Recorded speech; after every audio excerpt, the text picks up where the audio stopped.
We're going to talk to ChatGPT. We're going to throw in some data that we've been going over for a while. And we are going to see basically where a good place is to invest in Mexico with the cap rates, with all of the information that we have in our heads. And then I'm going to share this ChatGPT prompt or link with you so that you can do this on your own, and I'll show you how this is done. If you pay for ChatGPT, while he's doing that, if you pay for ChatGPT, they have a new one called data analysis, where we can upload any amount of data. We can upload a PDF file, an Excel sheet, and it will decipher all this data and it will spit it out really nicely. So I'm going to create a prompt right here that says, I have a lot of data in a PDF file that shows travelers coming to the Riviera. I'm gonna put it in the news section, okay? Yeah, that's where it should go. I also want to take this data and compare it to investing in the United States.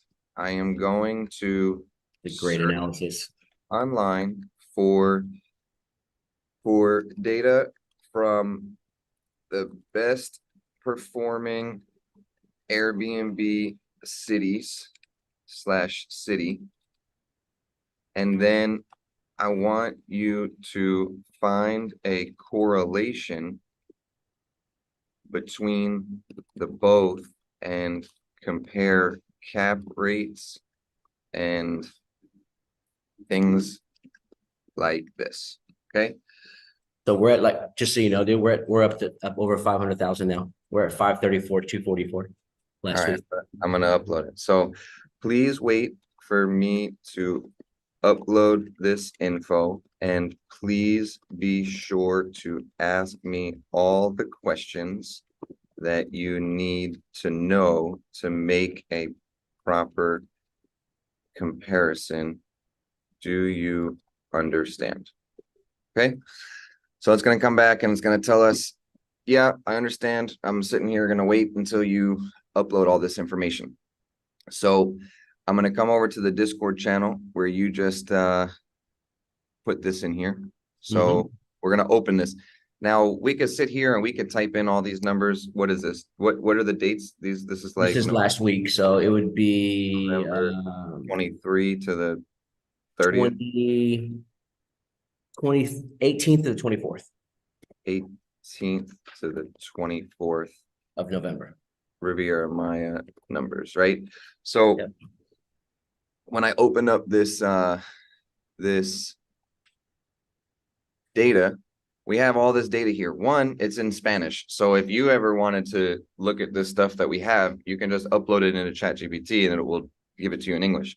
So we have 534,000 people come, right? If you watched our podcast, you've seen what we've been going over, what we've been doing. There's 2,000 exits, 2,000 airplanes leaving from the airports. There's 2,000 people coming, 665 nationals, almost 1,300 internationals. In total, 4,000.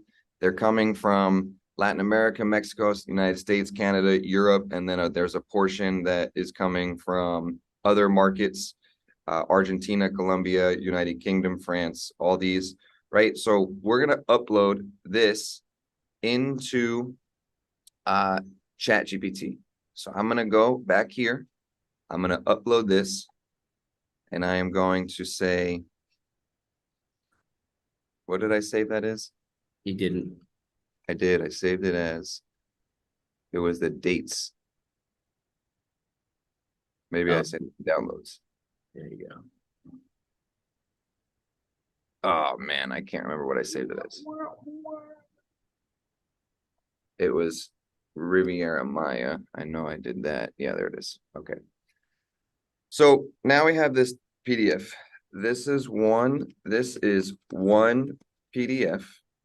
I want you to respond okay before we move forward. I have another one I want you to look at.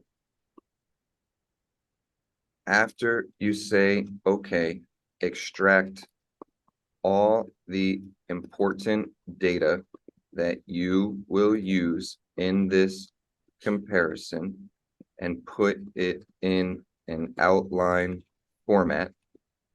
Then I will upload another document that I expect you to do the same. I don't really talk to ChatGPT that nicely. I always You say please and thank you to ChatGPT, seriously? I mean, it's not like it's the feelings aren't going to be hurt. Just tell it, do this. then I will upload another document that well, you know what? I've watched interviews. AI has feelings, and Oh yeah. that's a whole different thing. But yeah, I will upload another document, and I expect you to do the same. Please extract this data and put it in English. Okay, so now it's going to take all this data that it needs to have for this. Now, sometimes it's a good idea to just go and double check because although it will get everything. What's it called? It might miss something. Like it's gonna say, I don't know. We're gonna see what it says. Okay, so 534,244 tourists. So that was the number that I wanted. So now it's taking all this data and it's putting it in an outline format.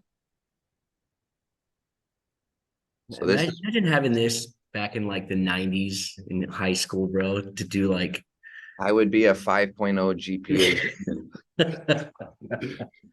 Lord, dude. Not to plagiarize, but just to give you good outlines, on your Okay, essays and your structures and stuff. I mean, it's amazing, dude.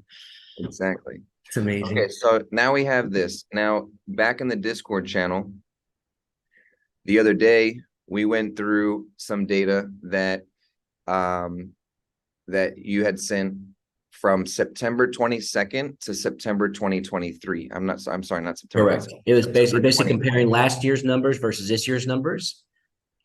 This comparison was really used to explain amidst all the chaos that's been happening worldwide with the looming depression, inflation rate crash, inflation rates going crazy, war in Ukraine, war with Israel and Palestine, just the chaos that's been happening. We actually have positive numbers in the Caribbean We more had than last year. a 9.3% increase in That's insane. airport passengers, that's pretty big. That's Uh, insane considering. Yeah. so here's all the tourists, right? Coming to Cancun, 4.9 in 2022, 5.5 in 2023. We have Tulum, 1.2. This kind of stayed the same. Playa Yep. del Carmen, 1.2 to 1.3. So, I mean, the difference in the Caribbean tourism coming here was 8.2% growth, and that also included people in different areas. What I'm interested in is Puerto Morelos. Where is Puerto? So 712 to 723, so an extra 10,000 people. Yep. Um, there's more cruise ships going, so we had 777 to 780. Isla Mujeres had a big growth. So now what I want to do is I want to take this. I mean, look at all this data. Like, it will decipher all of this data and make correlations between this from a PDF. So now, okay, now I have data from 2022 to 2023 for the visitors in or coming to Mexico. That have come to Mexico, not that are coming. Okay, visitors that did Yeah. Well, visitors that did come to Mexico. The first one you did was just for the week. So I will upload this and want a outline of this. The purpose why I asked for the outline is so that I know that it's using those numbers, right? It's not, I mean, it knows, but I want to make sure that it knows. Because if this said something different, then this is going to change our numbers, right? Yep. So I will upload this, and then after this, we're going to go and we're going to search online for the best Airbnbs. We're going to search for the average home price. We're going to search for the average percentage of fees and all that stuff, right? So I'll upload this, and I want an outline of this as well. Then we can move into the Airbnb comparison, but don't start doing anything else until we discuss further, right? Yep. So this one is saved as como vamos.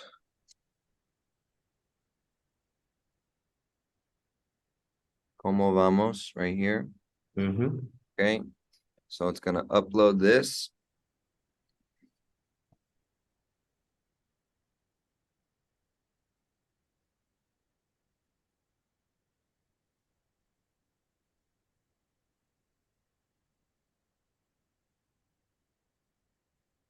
I'm gonna make a coffee real quick.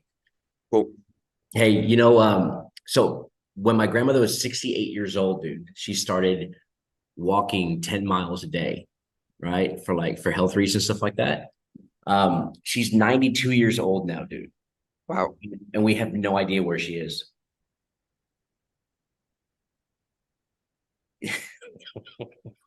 She's on vacation. You didn't get it, dude.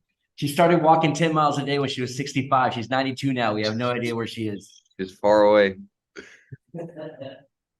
dead. She's dead, bro. Dead.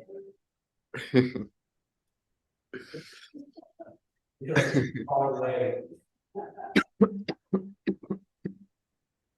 Dad joke, man. Okay. So out of all of this, now we have the data for how many people have come over the past year, the growth and everything.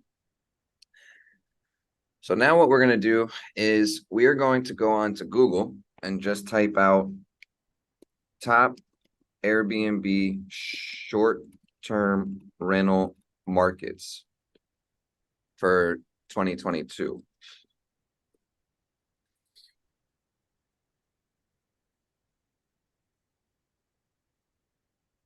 In the USA.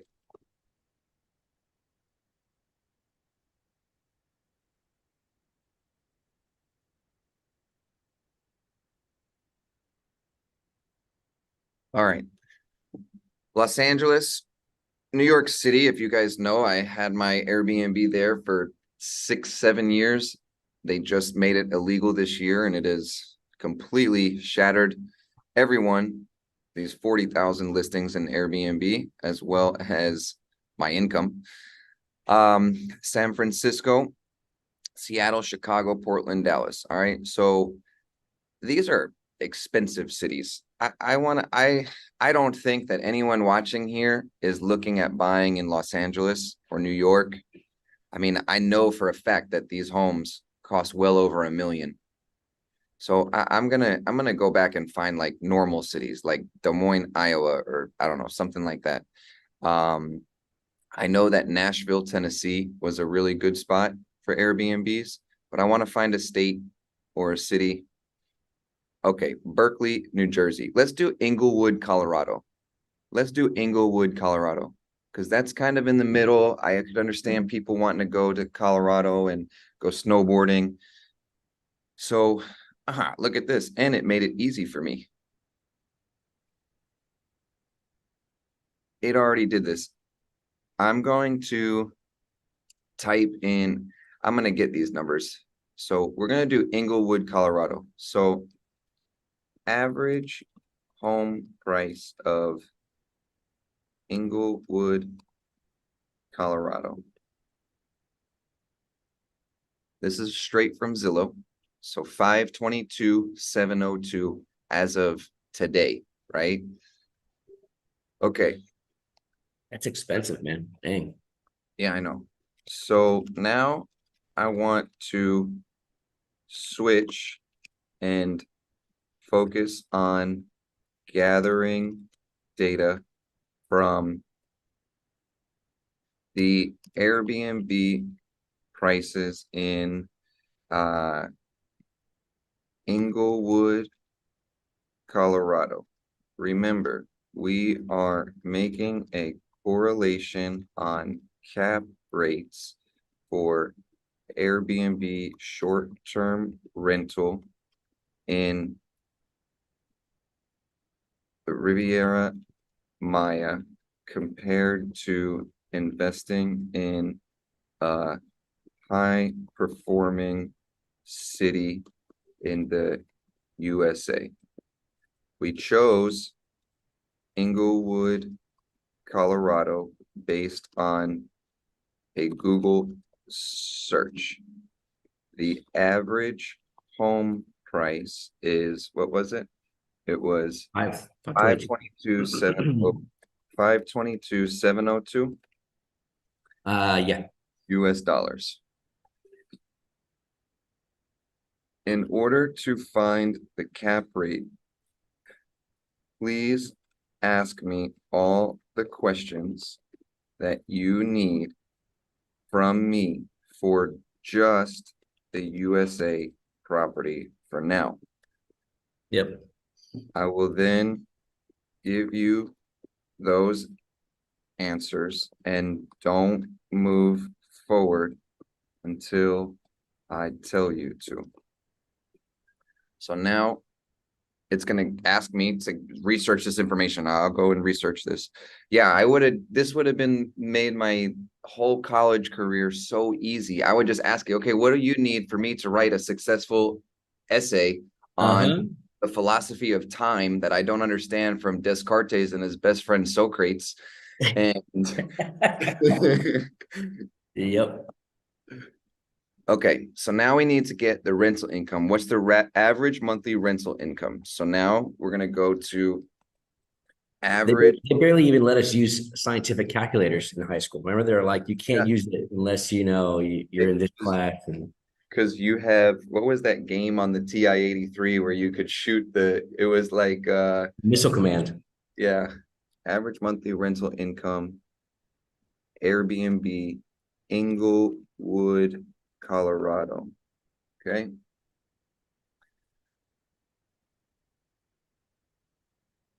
Here we go. This is straight from AirDNA. Have a 35% occupancy rate. Okay. It for the year, for the month. Doesn't say. This is annual revenue. Annual revenue. So I assume it's annual. Yeah. So all the information is right here. So this is Englewood, Colorado. It's a 70% good market score. The rental demand is super high. The revenue growth is growing. The seasonality, I guess, is high.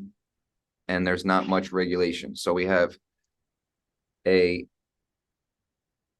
annual revenue. So annual revenue is 7.2K. Occupancy rate is 35%. Occupancy rate is 35%. Average daily rate is $81.50.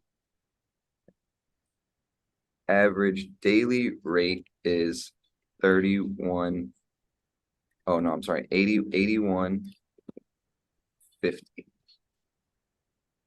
The average revenue per available RevPAR is 51.40. I wonder how many people have made a purchase in the past 6 months in the Riviera Maya that didn't do a proper market analysis. It just took the opinion of the agent that they were working with based on what the agent's feelings were telling him to do. You know, I guess people don't understand the amount of work that we put into showing these ROIs and showing the market analysis stuff. It's, if you do it properly, it's actually it can give you no-brainer information.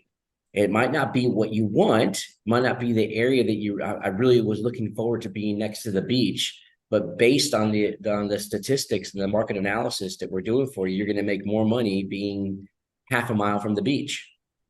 Exactly. You know? And people just don't want to You're like, no, I don't like it. It's like, well, then you're not doing. Then you gave us the wrong information. You weren't doing this as an investment property. You're doing this as a second vacation home. That's a different story, you know. So, anyways, keep going, keep going. So this is throwing me off. You know AirDNA a little bit better than I do. This says average revenue 722 A 160. year. Yeah, but That might be in pesos, not dollars. If you're looking at, if you are you in Mexico or United States? yeah, no, I'm here. I'm in Mexico, but this is in US dollars. But I think that is a combination of all of Everything, people. So all if of we them. took 2200 times Correct. 7.2, that's for Correct. everyone. That's annual revenue for all the Airbnbs in that region. Okay. So fine. I'm not going to do it as financing because we're going to compare it to Mexico. So there will be no financing. So, well, No, yeah, don't do the finance. Take financing. Financing's yeah, that's not what we're doing. We're not doing that right now. yeah, financing. And I'm going to say there is a 30% fee for all maintenance, uh, bills, if there's an HOA, etc. All right. Operating expenses, no? Yeah, for operating. Expenses is 30%. Okay. This is just the property in the USA. We will then move forward with the property in Mexico after you make this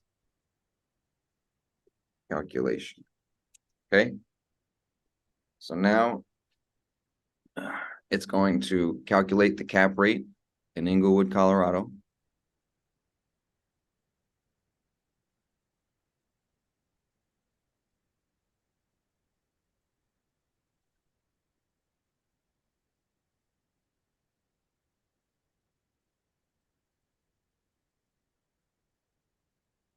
So this is telling you everything that it's doing based on the questions I asked it, based on the questions it asked me, and now it's going to give us the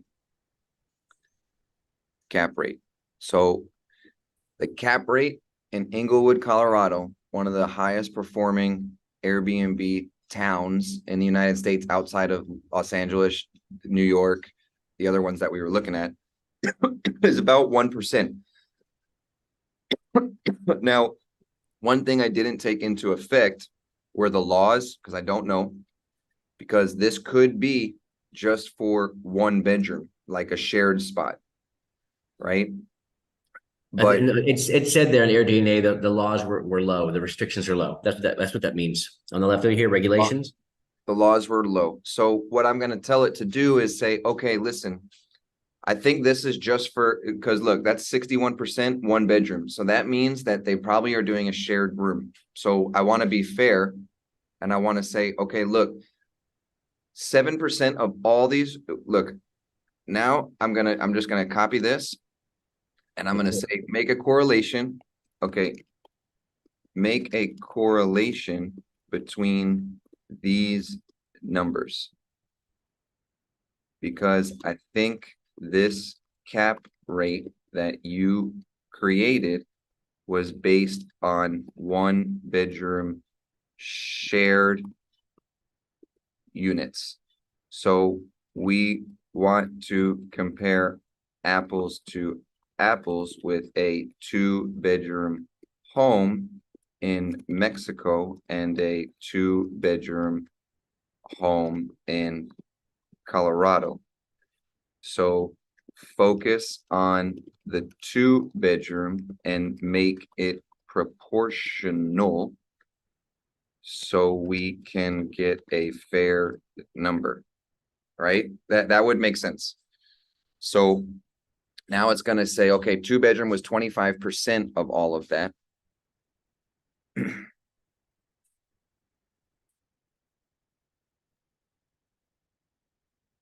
See, it says The one bedroom makes 61% of the market. Now we're going to switch to two bedroom, which is the 25% of the market. So now it's going to, okay, to accurately adjust these figures, I need additional information. Is the average daily rate or the occupancy rate for a two bedroom? So I'm going to say make it proportional. That's the only way we can do it. So it would have to, like, if a one bedroom's renting for 81, let's say, let's see what this is. Englewood, I can find that. Englewood, Colorado, two bedroom ADR rate average. Sorry, I had a call there for a second. If you were talking to me. Short-term rental.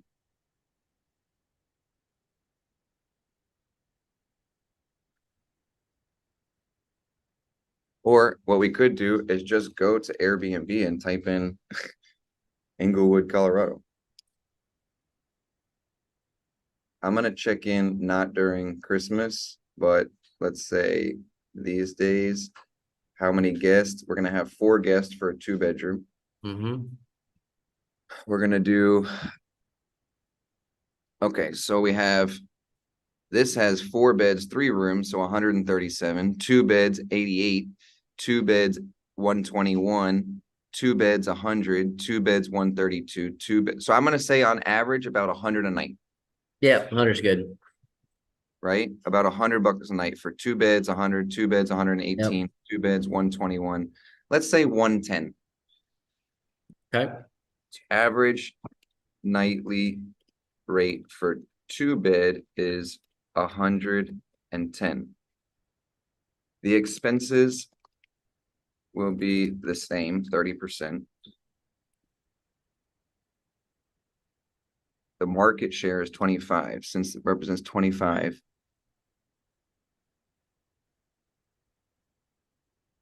Revenue expenses. I think we'll keep the same occupancy. So the occupancy was, you know what? We're gonna raise it. We're gonna say the occupancy is 45% compared to the 35. We're gonna add 10 more percent. So occupancy is 45% in the 2 bedrooms.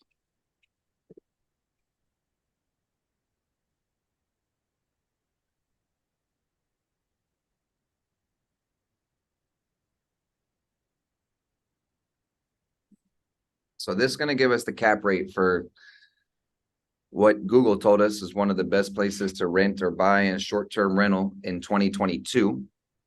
And we're using the 2022 to 2023 here in the Riviera Maya data. We uploaded all of the data from the government of Mexico into ChatGPT. And the next move is going to be, I'm going to upload our case study that we have, which has all this information that I've already done. And we're going to compare it.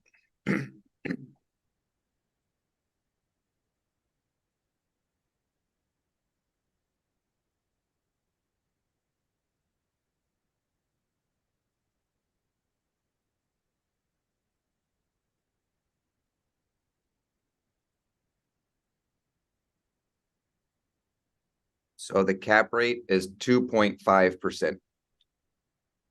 So now we need to compare the Riviera Maya. Okay. So I have the case study right here.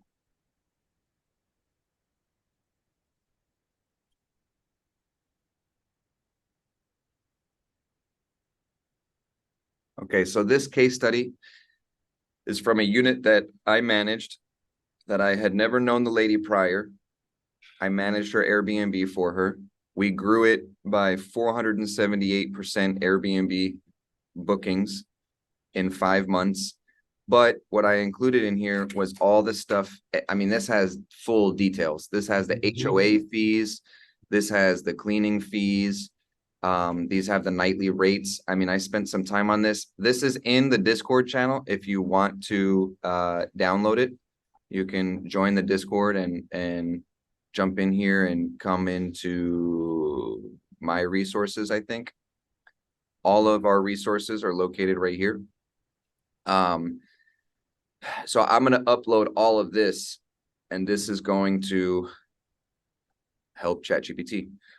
Okay, so here is a case study from a real unit in the Riviera Maya. You know what? Let's not do that. Let's do it the same way, because that's a little biased, because I'm really good at Airbnb, and I can grow these units like I know how. Let's use AirDNA as a fair comparison, the same way we just did Englewood, Colorado.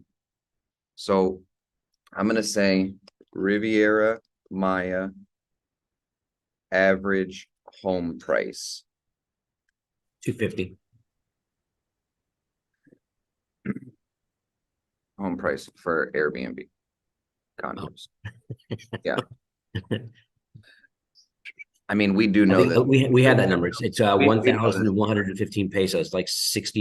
It's like $75 a night. Yeah, I know. We do know this. So, all right, what's the average? Okay. Ask me what you need to know for the Riviera Maya to make a fair comparison.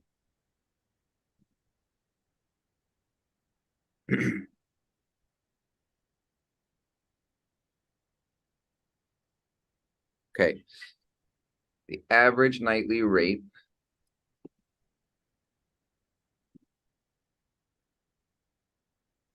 in the Riviera Maya.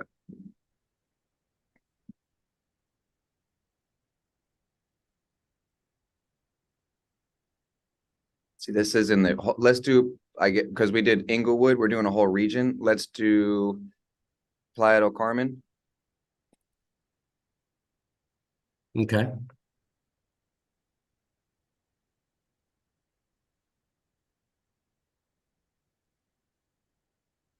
And I want to do 2 bedrooms, because 48% is 1 bedrooms, 2 bedrooms is 34%, so 85 nightly rate. Let's go over to Airbnb and look at Playa. I want to do it the same way that we did the other one. Of course. So Playa del Carmen. We're not going to do it in high season like Christmas time, because that's going to be way higher.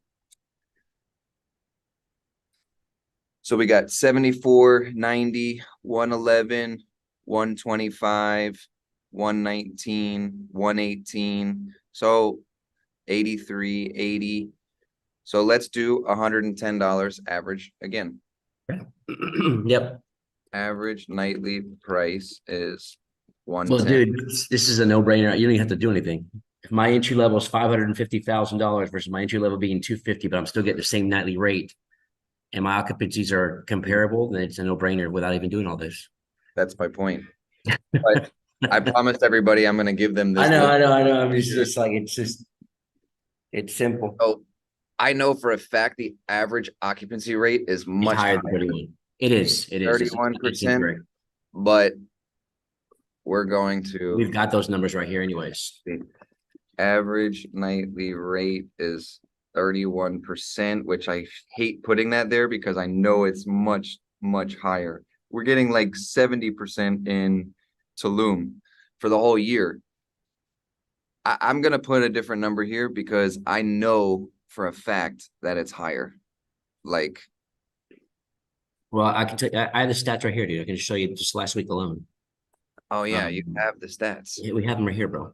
We're looking at occupancy of. Which one are you looking at from I'm last looking week? at last week. It's 55% last week, just in Playa del Carmen.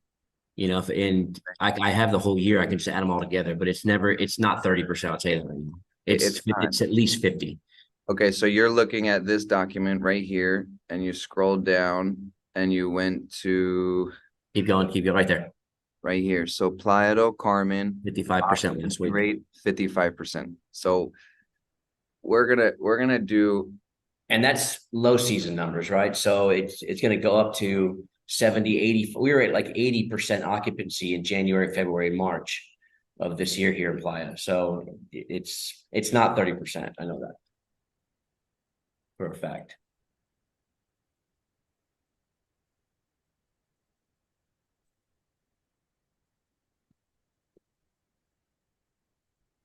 The It's property not value. being, it's a statistical certainty. Yeah. Yeah. All right. So the annual revenue is going to be decided by that. The operating expenses is the same at, it's actually 33%. I've calculated this before, so we're gonna take that away a little bit. The property value, the average property value of buying a 2-bedroom, 2-bathroom place here in Playa del Carmen is what's Three. the price of that? You can say 300. I mean, I'd say 250, but let's give it a little more. 300K. That includes furniture, that includes refrigerator, sheets, whisks, liquidoras. Well, does that include in the 550 in Englewood? Include No, fridge and no, microwave? probably not. And so Okay, this well, does. let's do, apples to apples. So we'll keep it at 300. A 2-bedroom implied, yeah, 300,000. That's your flat. That's a good number.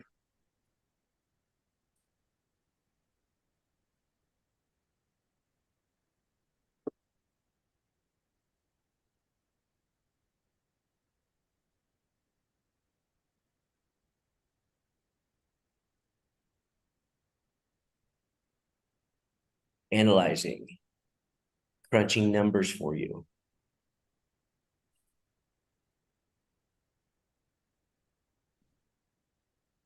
You know, Come on, ChatGPT, think faster.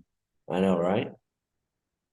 We've had a couple of phone calls in the past few days to share with you guys. People are, you know, people are always working with several different agencies, which is fine. It's not a big deal.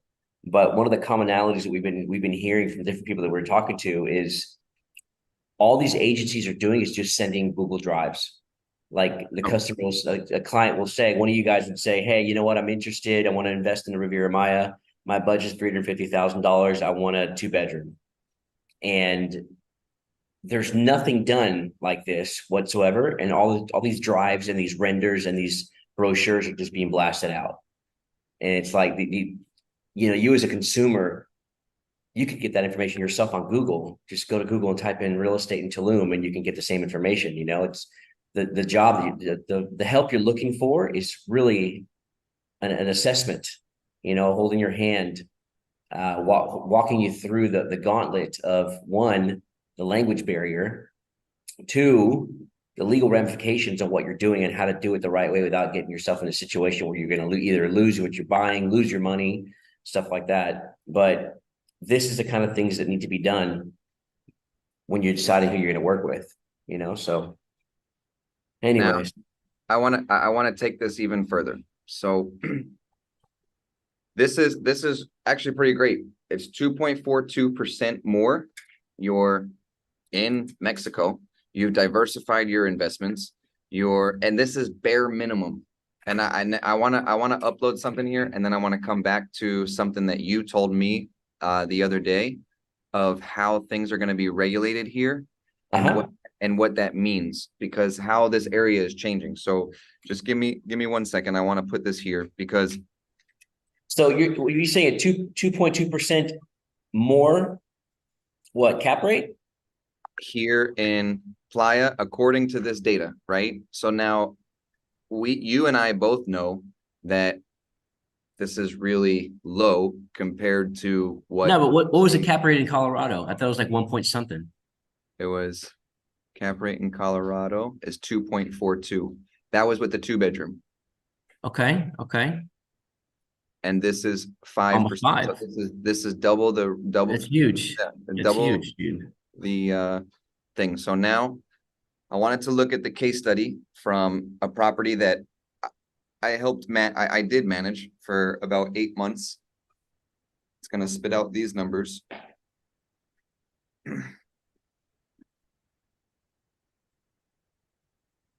I mean, double cap rate's not a small feat, man. That's lots of money difference in the Oh, end. that's huge. Uh-huh. That's huge. Double the money. It's double, literally. And the barrier to entry is almost $300,000 less. It was what was it, 588 to get in? And No, here, it was like 540 something. But yeah, it's like 250, 200, almost 270 grand, almost 300,000.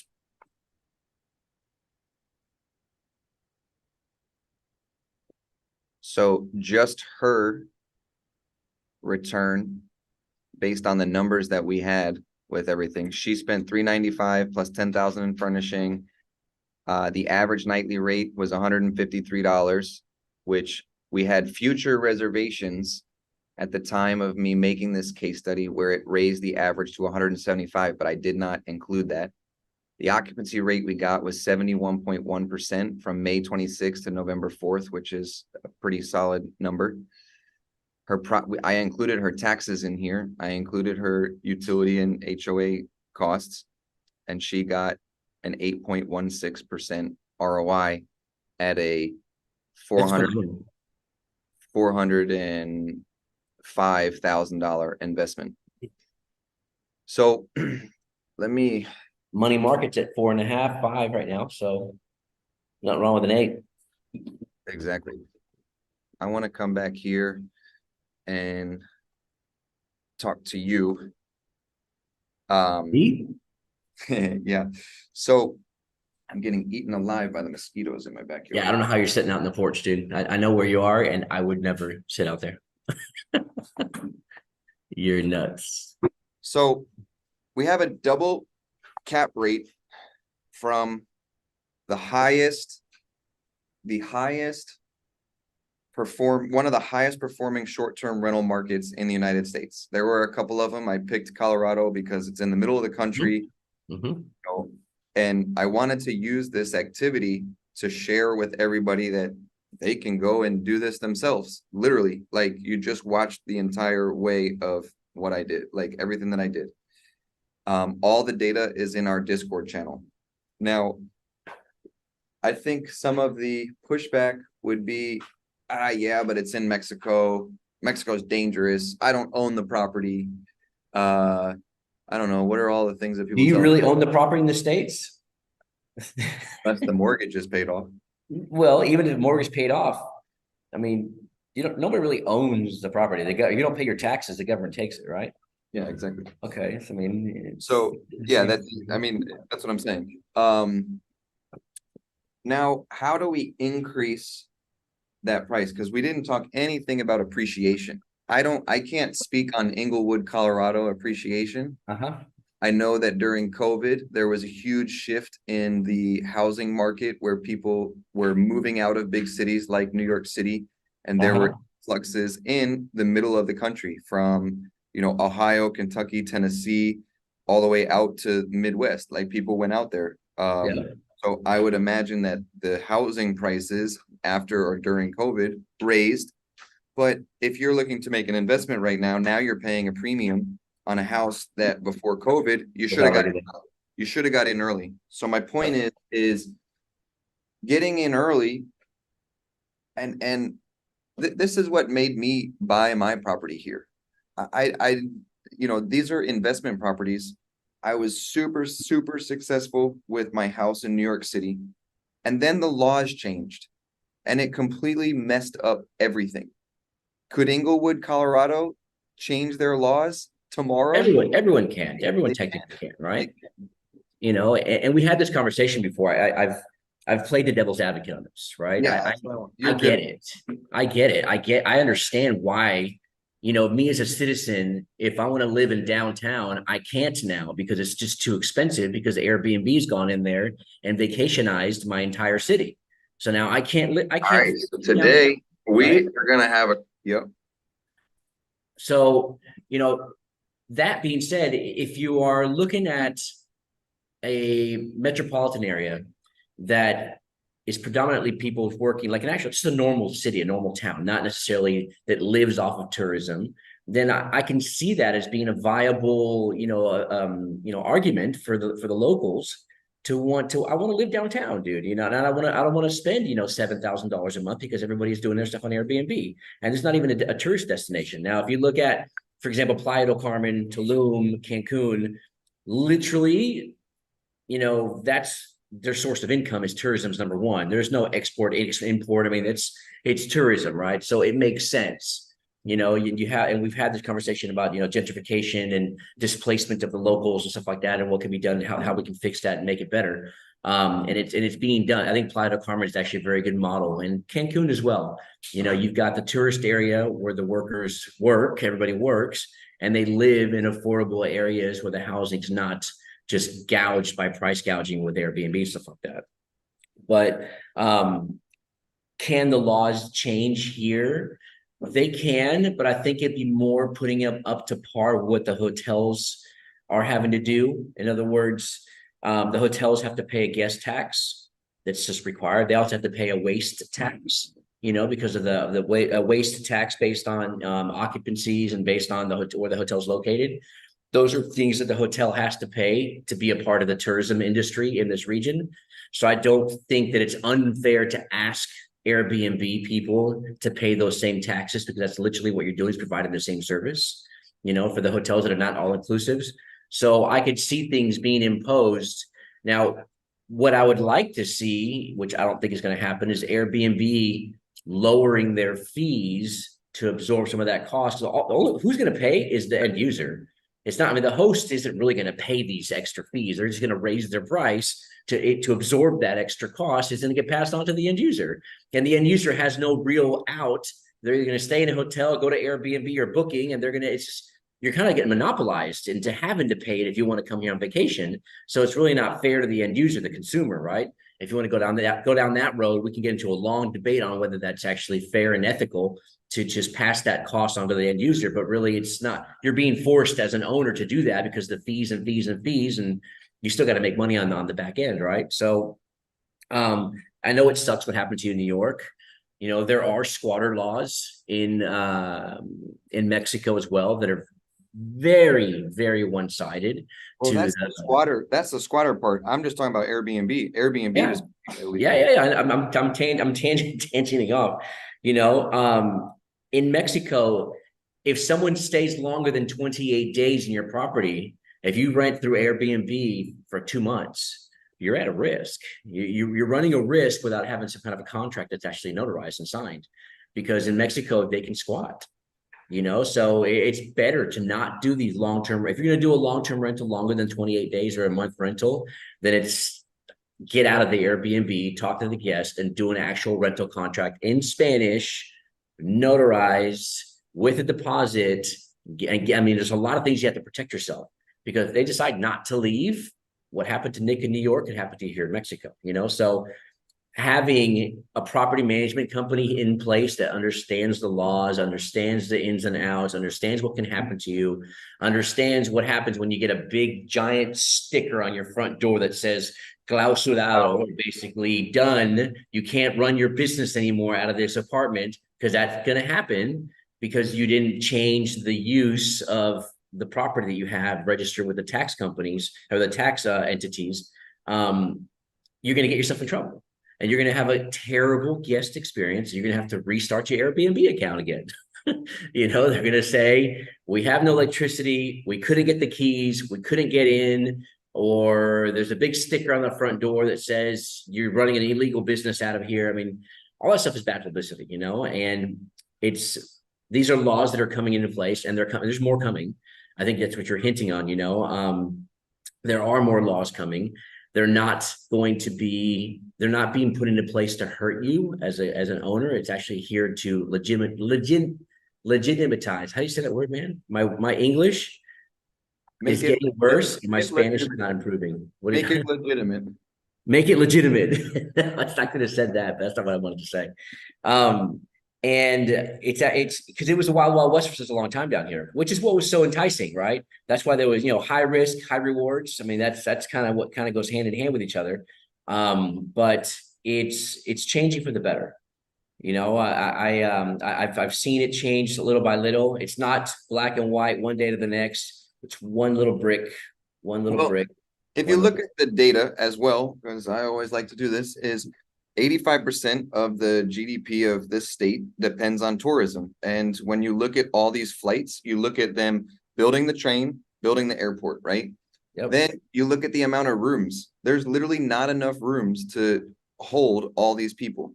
When they go, because we had 500,000 people come this week. There's 170,000 rooms from Cancun all the way to Chetumal.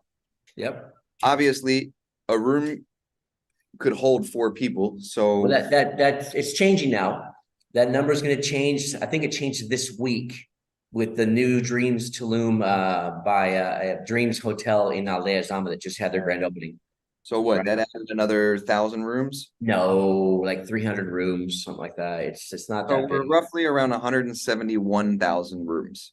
Yeah, it's added some more rooms in there, and then we're gonna have about 40,000 units released into inventory by 2025 in between studio one bedrooms, two bedrooms Okay. in between Tulum and Cancun. So let's just say we have 200,000 rooms. We still have 500,000 people traveling, Yep, right? yep. So if they're dependent on tourism, they don't have enough money.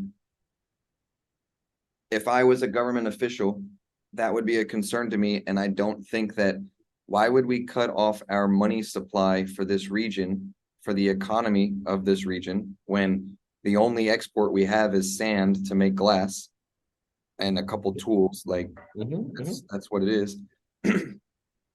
I don't see how they could impose, compared to like New York, where they're getting lobbied by the hotel industry for the politicians. There's thousands of rooms. There's thousands of people that are traveling there with or without Airbnb. People are going to still go to New York City because there's an endless amount of There's only rooms. like 7,000 though, right? Airbnbs in New There York. were there were about 70,000 when I was doing 70,000, seven. I knew it was a seven. it. Okay, Now it's down to 3,000 yeah. because they made it illegal and they made people get permits, and then there were rules and stuff, and um I don't know. But Hey, you know what we could do, Nick? I was thinking about the percentages in the air DNA that you had a minute ago on the screen. If we take 547,000 tourists and you do the percentages of what percentage are using two bedrooms, it showed you those numbers. It'll give you a better number of how many units are actually being used, right? If you let's say you just divide it by two, that's 265,000 one bedrooms, so right? For couples. let's do it. What do I need? What do I need to tell ChatGPT? So I need you to put in there. You've got 545,000 individuals arrived to the airport in Cancun, right? International airport in Cancun. So I want to see how many you, because if you're saying there's 171,000 hotel units, so hotel units are studio one bedrooms and two bedrooms or hotel units as well, and also your Airbnb units. So if you have 171,000 accommodations, and the average, I guess you could do, I don't know, I guess it's 2.5, 3 people per unit gives you how many we need. I want to know what the negative is. We're under 33% occupancy, as far as how many more units we need to complete to be at par with the tourism. So I want to go to AirDNA and I want to look in Playa del Carmen and see 34% of our 2 bedrooms, which sleep what, 4, right? Well, let's see. So we have 544,000 people arriving at the airport in Cancun from the data I sent you earlier. We have about 171,000 average accommodations. I think that 3 people on average stay in each room. Where is everybody else staying? Yeah, because if it's 544 divided by 3, it's 181,000 units or accommodations right there, including the Airbnbs. So how many people are left without a room? Is that the question? Yeah, it's like 11,000, I think. 11,000 divided by 544. Looking at a 2%. If the average is 3 per room, which is right there. I mean, this is a big assumption right now, right? I know we're trying to do the data-driven stuff here, but there's got to be a way to use those percentages you have there for studio, 1 bedroom, 2 bedrooms, villas, and stuff like that, and use those and put them into the 544,000 to divide that into how many units are needed, and then Yes, it gives it us a says number. there's 31,000 people left without a room. If that's the case, right? If there's an Correct. average of 3 people, so 31,000 people left without a room.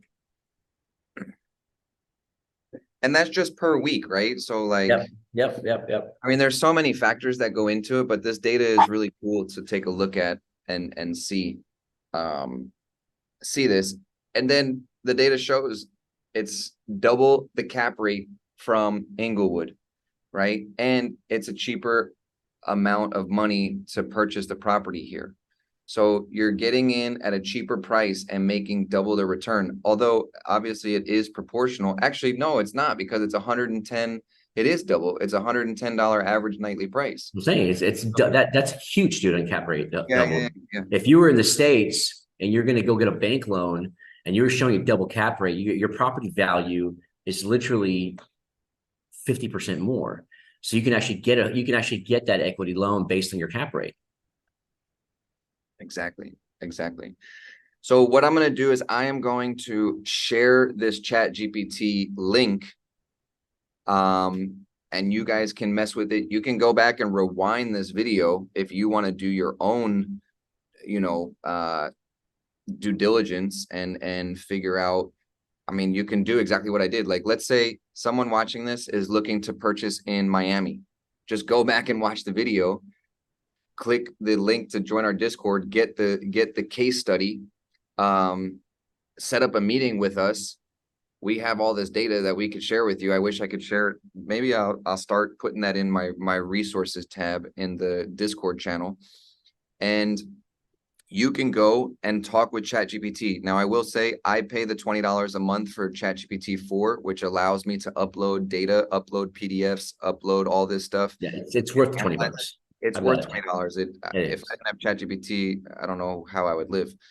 And Mm-hmm. so you really can go back and look at this, but this exercise was, I just did this on the fly. I had no idea. Like I'm glad that it came out to be double the cap rate. That's awesome. Yeah. But that's just one market. I could do, if you're looking to buy in Miami, don't buy in New York for short-term rental. But these numbers also don't include the appreciation. And why I invested here and why I believe and why I help people invest here is because the other side of this is the appreciation. And that increases, that's going to go up even more than Englewood, Colorado. I think that maybe over, Percentage wise, yes. yeah, in a percentage wise. So the, $544,000 Englewood, Colorado property might appreciate by 1% in the next year.